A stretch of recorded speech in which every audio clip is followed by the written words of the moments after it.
ترقی کیا ہوتی ہے؟ ترقی کو کہتے ہیں، غور سے سننا، ترقی کہتے ہیں ایک جہاز کو، بحری جہاز جو وسیع سمندر پر تیرتا ہے، ڈوبتا ہے، ترقی والی بات ہوگی نا۔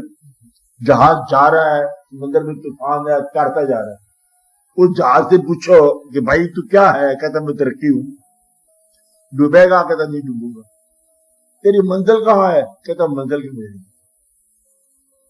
یہ جو ترقی یافتہ اقوام ہے، ان کو منزل مقصود کا نہیں پتا۔ آپ بات سمجھ رہے ہیں کہ اصلی مقصد کیا ہے زندگی کا، مدعا حیات کیا ہے؟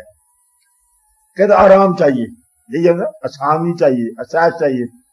اگر کبھی آپ کو کچھ عرصہ بعد توفیق ہوگی سمجھنے کی، آج کا ماڈرن مین آرام جو کر رہا ہے کار کے اندر، گھر کے اندر، دفتر کے اندر، کچھ عرصے بعد معلوم ہوگا کہ اب غور کرو، لاہور کے اندر غور کرو کہ قدم قدم پر کلینک بنتے جا رہے ہیں۔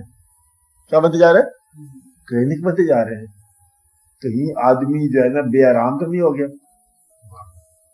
کچھ عرصے بعد تمہیں پتہ چلے گا کہ آدمی بے آرام ہو گیا۔ تو کس نے بے آرام کیا؟ آرام نے بے آرام کر دی۔ یہ ترقی کی بات ہے۔ آپ کا کھانا ترقی یافتہ ہو رہے ہیں، آپ کھانا جو آپ کا ہو رہا ہے یہ آپ کو بیماری دے رہا ہے۔ کھاد بڑی بڑی سبزی، مطلب یہ ہے کہ ترقی سبزیوں میں، حالات میں، واقعات میں، اور پھر وہ کھاد کی وجہ سے انسانوں کے اندر اب ہونا شروع ہو گیا کہ وہ کینسر کے مقامات ہیں۔ فیکٹریوں سے پیدا ہونے والی دھواں ماحولیات کا مضمون بنتا جا رہا ہے ترقی کا۔ یہ جلدی جلدی یہ اعلانات ہو جائیں گے کہ کیا ہونے والا ہے۔ تو انسان نے ترقی جو کی ہے وہ دراصل انسان کو پریشان کر دی۔